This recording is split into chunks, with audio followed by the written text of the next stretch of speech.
Hey there, welcome to Contracts and Chaos. My name's Alyssa. And I'm Brenna, and we're here to tell you that you are not alone in the mayhem of this real estate industry. We're keeping it real and sharing our stories, strategies, and successes in today's real estate world. So come join us every Tuesday while we talk contracts and chaos. Welcome back, everybody. We are doing something different today, and I'm so excited. We have a listener that sent us in a voice memo. So we're going to play the voice memo, which is a question for us, which I think is so cool and unique. I gotta tell you, this is a hard question, right? It took us a minute to be like, wow, that is a great question. How would we approach this? So I'm going to play her question, and then we're gonna see if we can tackle it and give some ideas. Yes. That is what we do. Hey, Brenna and Alyssa. This is Diane from Kingwood, Texas. I love what you two are doing with Contracts and Chaos. I love listening to it. Here's my situation. I have a trusted vendor directory on my website with about 100 local businesses on it. They're contractors, plumbers, handyman, painters, all the people that my clients need before, during, and after a move. I built the list from recommendations that I got from different moms groups. So the names came from real people, and I keep it updated, and I'm pretty transparent that I haven't actually necessarily used these people, but they've all been recommended. But here's what I've realized lately. I am sitting on a gold mine, and I haven't touched it. So every single one of these 100 businesses is already connected to homeowners. They're already in people's houses, and they already have the trust that I'm trying to build. So theoretically, we could be sending each other business. But I really don't have a relationship with most of them beyond their name on my list. And a lot of them don't even know they're on my list. So what I'm trying to figure out is a game plan. Not whether to do it, because I know I should, but how do you actually approach a vendor that you've never met? You start building a real relationship with them and figure out whether there's someone that you want your name attached to. What does that vetting process look like in practice? And how do you prioritize where to start when you have 100 people on the list? Anyway, hope to hear from you soon. Thank you. Wow. That is a great I feel like Delilah. It's a great question, right? It is. It's a great Also, question. I think it's one a lot of us struggle It makes with. my vendor list look real weak. Her 100 vendors on her website. So also remember, she's not used all these True. people. These are recommendations, but I do love. Did she say she has it on her website as like a landing page? I love that. I need to create this landing page for my website because I'm literally, as always, taking notes of, hey, add this to Alyssa's ever-growing to-do list. The ever-growing to-do list. So, I think you're right, because in instances like this, I don't think that you're trying to make business relationships with 100 vendors, Diane, right? So I think No. step one is to focus on quality over quantity. Now, I wouldn't take people off your list, right? Unless they're truly horrible, don't show up, charge too much money. You know what I mean? Those types of things. But as far as figuring out who you actually want to run alongside in your business, I think you have to break down that list, right? Yes, I agree. I think my first step. So she asked us two questions here. One, how do I build that relationship? Two, how do I prioritize? So our thought is we prioritize first. Yes, because then we work on building a relationship. you don't want to be building relationships that you don't want to keep, right? So, or putting time and effort and potentially money and things into building a relationship with a vendor that you're not using all the time, right? So Exactly.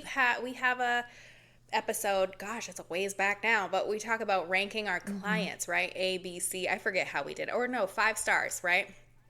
Yeah, So 5 stars. you can do the same kind of idea, like tier 1, tier 2, or ABC. However, it makes most sense in your brain, 1, 2, 3, to break up this list of 100 vendors into things that, like you said, these are all things that your clients use, but there has to be an idea of what you know that you use the most, right? Who are you recommending the most? Is it most of, when I think of my lenders, right, I think of my home inspectors, lenders, HVAC people, the things that you use in almost every contract. Does that make sense? Yeah, the closing attorney, the cleaner that you're going to need for the move outs, the roofer for when you need repairs, those people that you're going to need in just about every transaction, I would focus on them first. Those would be my tier one.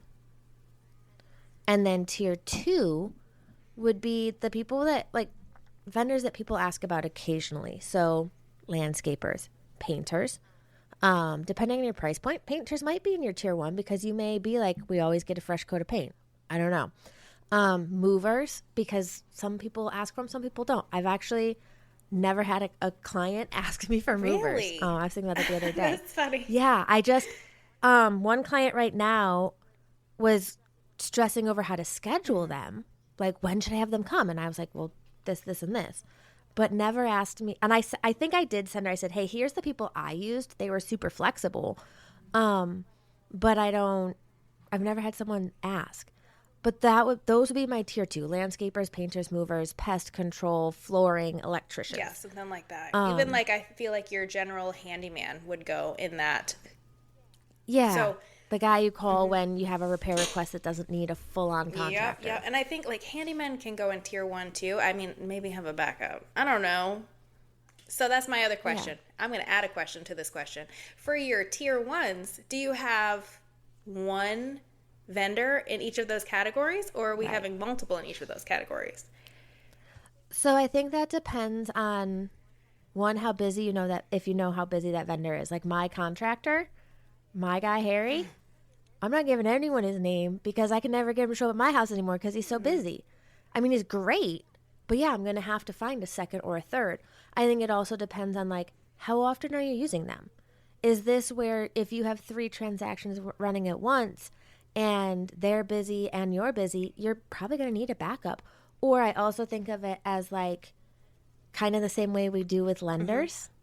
Yes, I have my preferred, but here's also another couple that may have, different programs that you qualify for. So I like to give options because some people mesh really well with some people don't. Like, I know there are people, I have had clients who say, don't ever send me a vendor that may show up with this political sticker on their truck. Okay, noted. Yeah. Like, I don't know, but if I have an inkling or they've said something, I'm probably not going to So I would have a couple, especially for those big vendors you use a lot, because they may be really busy because other people are recommending them. Yeah, or maybe you're really busy and you're keeping them so busy that you need a backup, right? Tier 3, we're talking about, like, more of the specialist kind of thing that you're not using all of the time. Maybe a pool company or one of those people that comes in and like organizes your house, right? A designer, interior designer for laying out your furniture and things like that. Junk removal, fencers. I mean, these are all, like you said, all of these vendors are people that we come into contact with throughout a real estate transaction one way or another. Not all of them each transaction, but they all have something to do with a home, right? Taking care of a home. Right. And can I make a recommendation here? Of course. Once you've narrowed down the home vendors, I also think a great thing to add here is other non-home vendors. Like, my crowd is going to want to know, hey, listen, what mechanic do you go to? Because I'm a car person. Or what mechanics do you recommend?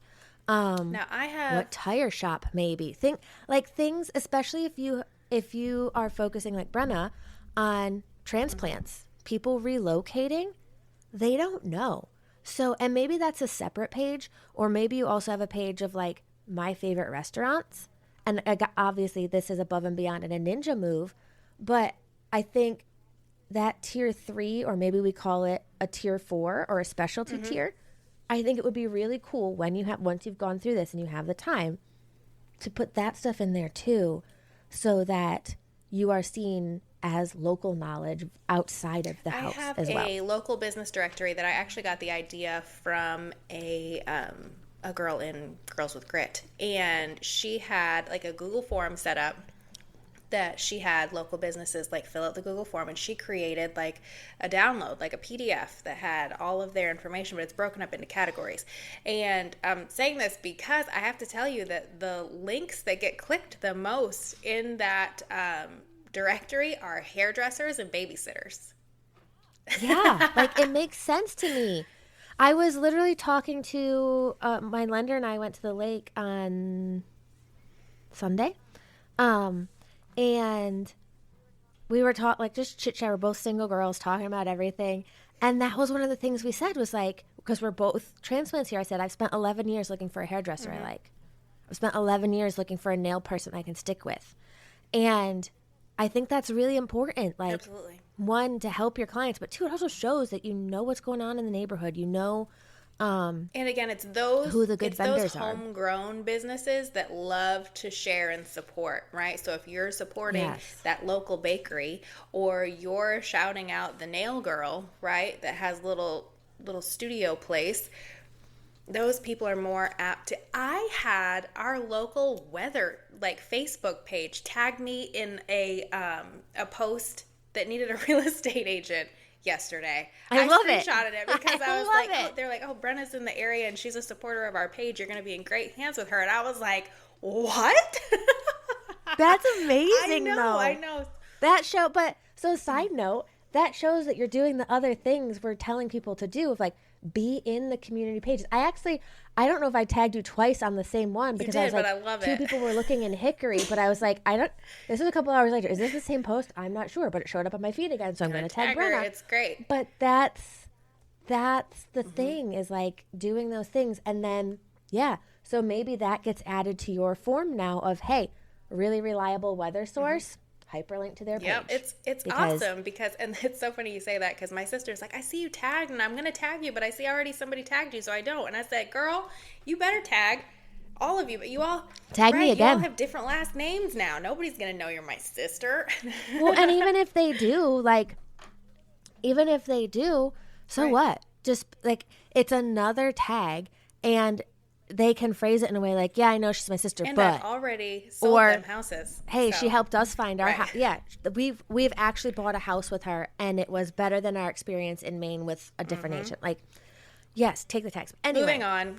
We are squirreling. So yes, our first step. Well, it would be our second step, because first step is prioritizing the list. So once you prioritize your list. Yes, our first step is prioritizing tier 1, tier 2, tier 3. That's what I was trying to say, but I couldn't remember Diane's name, and I wanted to refer to her by name. Sorry, Diane. I should know that. It's my stepmother's name. Anyway, squirreling. First step, prioritize the type of vendor. The ones you use the most often are the ones you should go through step 2 with first, in my opinion. And then when you've done tier 1, come back and you'll do step 2 with tier, so on and so forth. You understand what we're saying. So step 2 is how we decide if there's someone we actually want to be our vendor. And this is going to be a lot of Google searching, maybe a quick phone call and playing stupid, asking your friends if they've actually used them. So I would say my first step would be, if it's someone that needs license and insurance, I would be calling and asking for the license number and a copy of their insurance policy.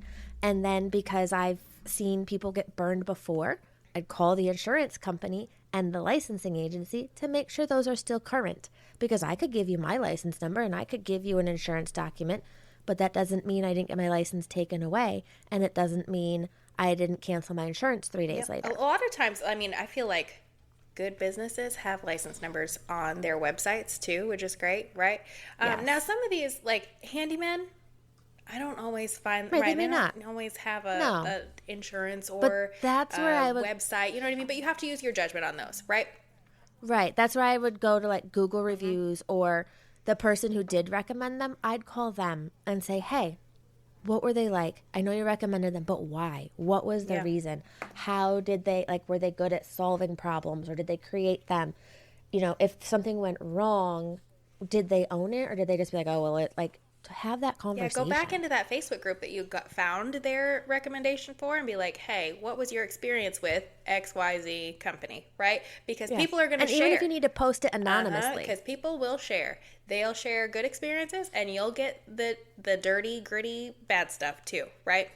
But this is important because if you're recommending people to your clients, and I know you said you're really good at letting them know that you may have not worked personally with these companies, it's still your name attached to these people, right? Yes. So you just want to make sure that they're a stand-up, good company that you would want your name attached to their work, right? And then the next thing, right. I mean, obviously, would you recommend them to your family and your immediate friends, right? If you're like, he doesn't show up until like 3 hours later, or, they leave a mess of the job site, or he's not very thorough, or like if you have those like lingering thoughts in the back of your mind, I would probably not have them on a tier 1, right? Agreed. How do they communicate? This is just like hiring a real estate agent, right? Like I feel like you go through the same things of, do you want to work with this person?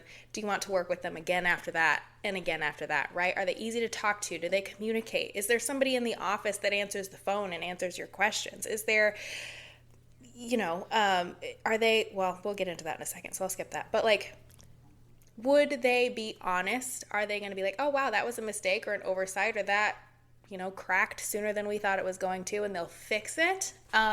Those kinds of things, to really make sure that you're recommending people that you can stand behind. Yep.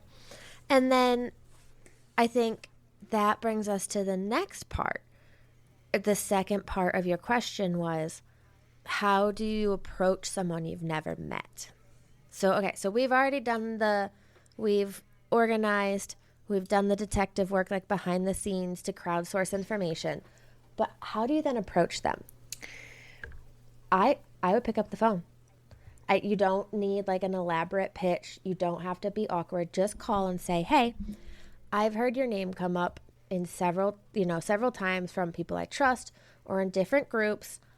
I would love to meet you and just learn more about your business. Can I buy you a cup of coffee? Can I stop by next week with a dozen donuts for your crew? It, like, again, doesn't have to be a pitch. You're not asking for referrals. Not yet. You're just asking, right. You're just asking for out of curiosity. Or maybe even say, I'm highlighting local businesses. Yes. So also make it a 2-for-1. If, like, as you're meeting with them, document it, take some photos, get some video. Because I know, and then Diane, if you find out you don't like them, you don't use it. But if you do, then you do use it. Like, no need to go back twice. I know that people also have like a newsletter that they send out, right? How easy is would it be to do a spotlight business of the month, right? And those can circulate through your top tier as well. That's giving that when we get into the, asking for the referral and being a business partner, right? They're sharing with you, you're sharing with them. That's something that you can give, right? If your email list is 800 people or 1,500 people and you're, sharing that information out, that's marketing for that company.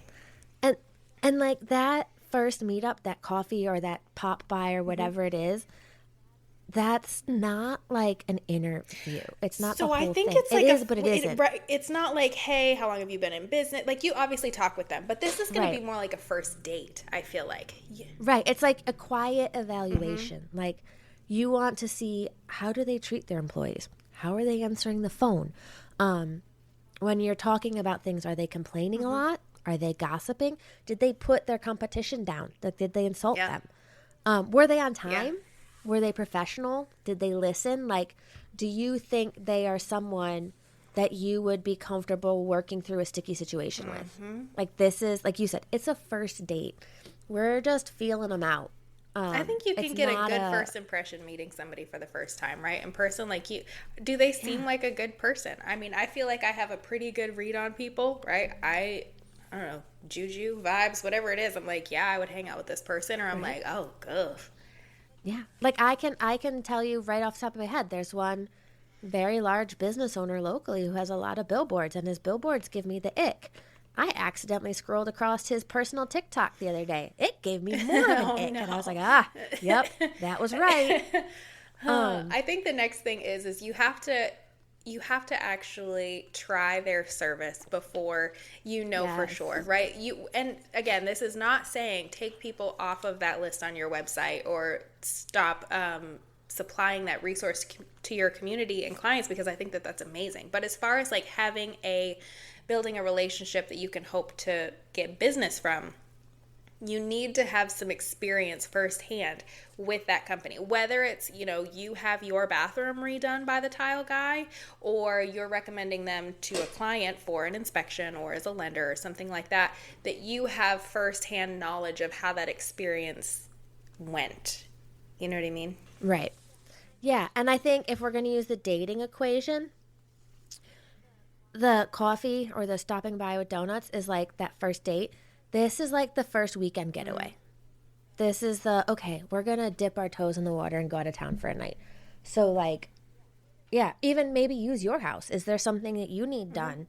Have them come over, or like you said, a client or a friend, like, and during that process, watch the same things. How are they at scheduling? Do they show up when they say they're going to? What's their pricing like? Have you used a similar vendor before to be able to compare the pricing? My thing is, like, I had an HVAC vendor once give me a quote, and then the job ended up being a bigger job because of their fault. And they tried to charge me for the additional labor. And I said, no, you broke it more while you were fixing it. Like, and your guy on site said that. He told me to tell you I'm not paying because they messed up 3 times today. So, were they consistent? So maybe you need to have them do 2 or 3 things. But like you said, keep them there until they give you a reason not to. But I would definitely this is like an audition or that overnight getaway with a new beau of we're going to test run this and see what this is like and how you actually function. Yep. And I think once you've gone through those steps, that's when we really start building this relationship, right? Because you want to tap into their database, their clients, maybe their social media reach, right? But I feel like people lose immediately if they just like call. You've never worked with these people, they've never had your business or anything like that, and you're like, hey, I'm trying to put together this like community giveaway, will you give me $150 gift card to put in this basket? Right You can't do that. And you don't want to, if you haven't auditioned them, I don't want to do that anyway, because I don't want someone to feel like they have to use someone and then find out later like they're awful. I think that you come from contribution first, and it doesn't have to be a negotiation from the start, right? Like, I'll put you in my newsletter if you put me in your newsletter, right? I feel like you get back what you give, right? And if you give out of pure, genuine support of your local community, they are going to give it right back. Look at that local weather page, right? Like, I don't pay anything to that weather page. No. I don't. So an example would be like if you're going to their business, and this works a little bit better, not so much for a home inspector, unless you're taking like videos for your clients and stuff, but like if you're going into a local bakery and you're taking little clip videos or a picture of your croissant or whatever, and you're sharing that on your Instagram, if you're doing an educational video for home, right, like home sales or what buyer steps to do, things like that, and throw out a name, right? Mention them. Like if you're in did she say Dallas? Where's she? Dallas, Fort Worth? I forget. She's Texas. Yeah, I know you're in Texas. I can't remember where in Texas. Yeah. But wherever in Texas, if you're looking for a reliable plumber, right? My favorite is blah, blah, blah.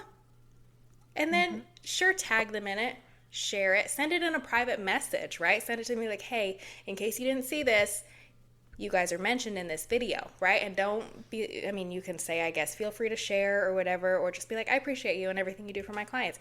They will automatically share it, right?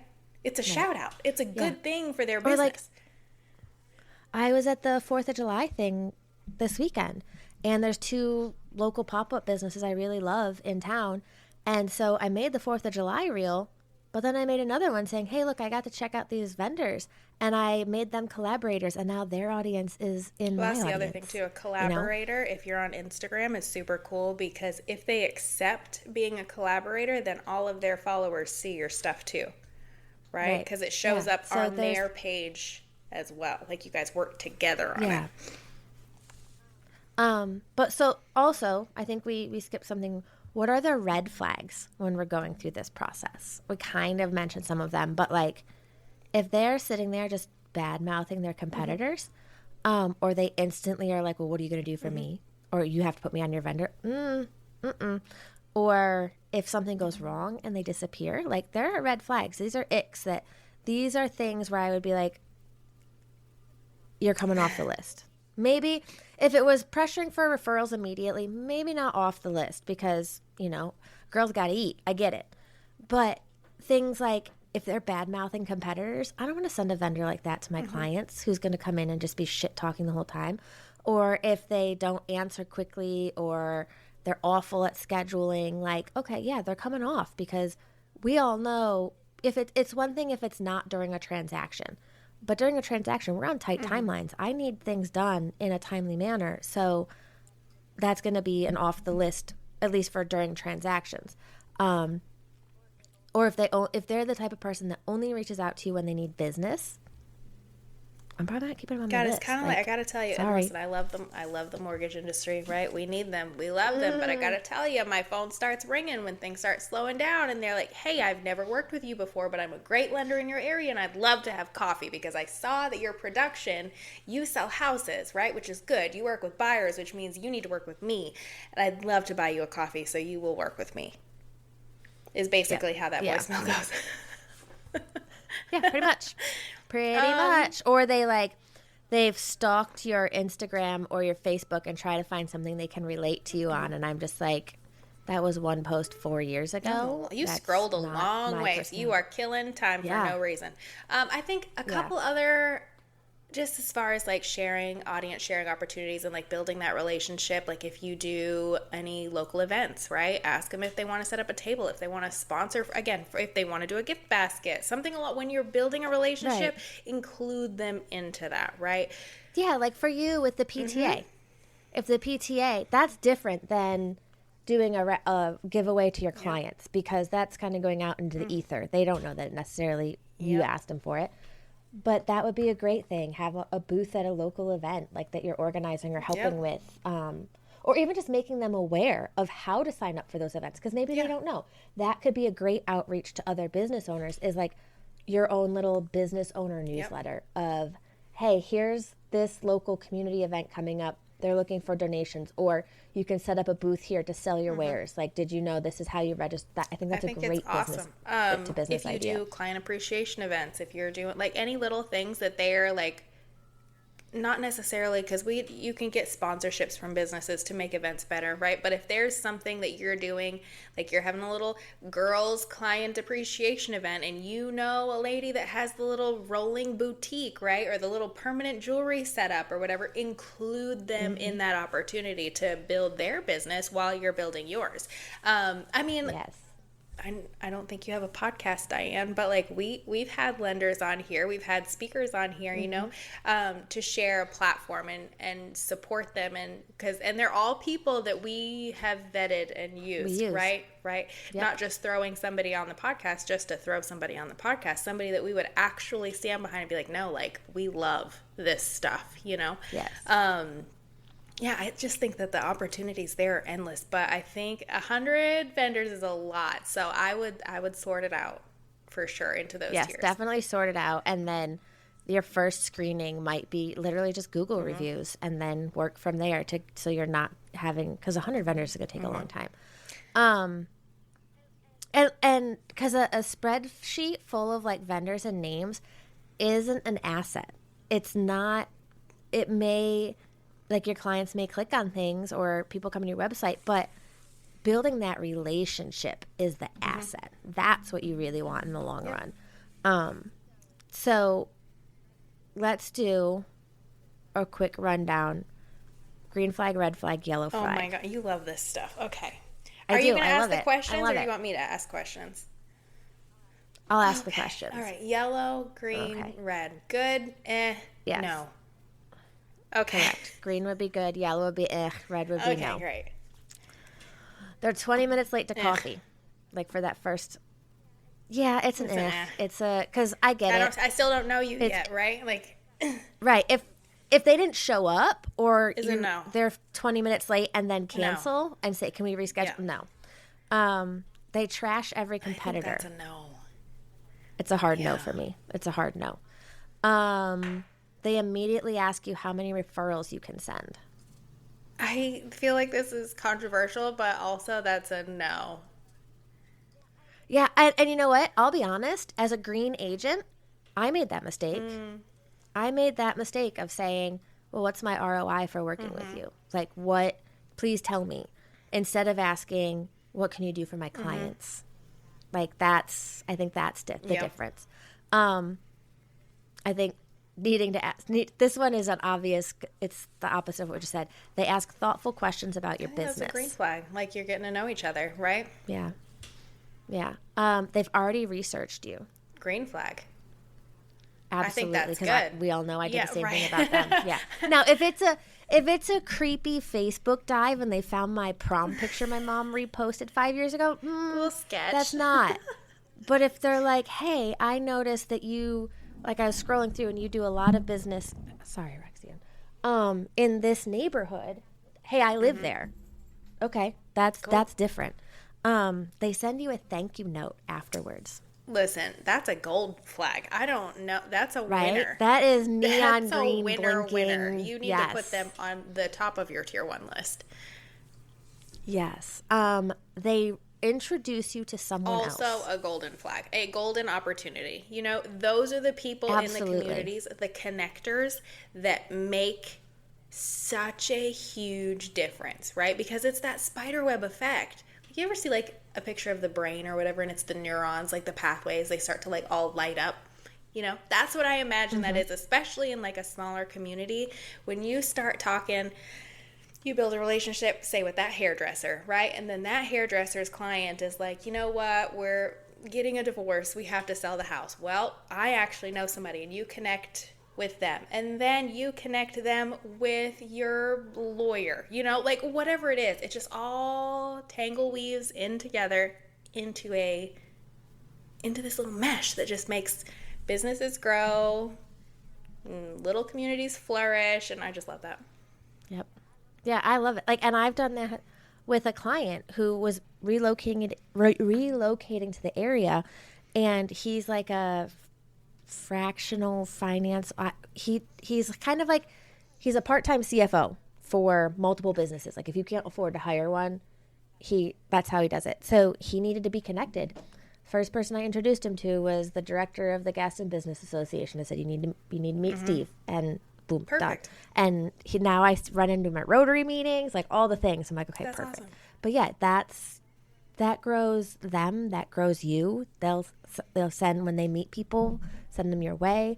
But yeah, I think the biggest thing is, like, takeaway from this is, how do you eat an elephant?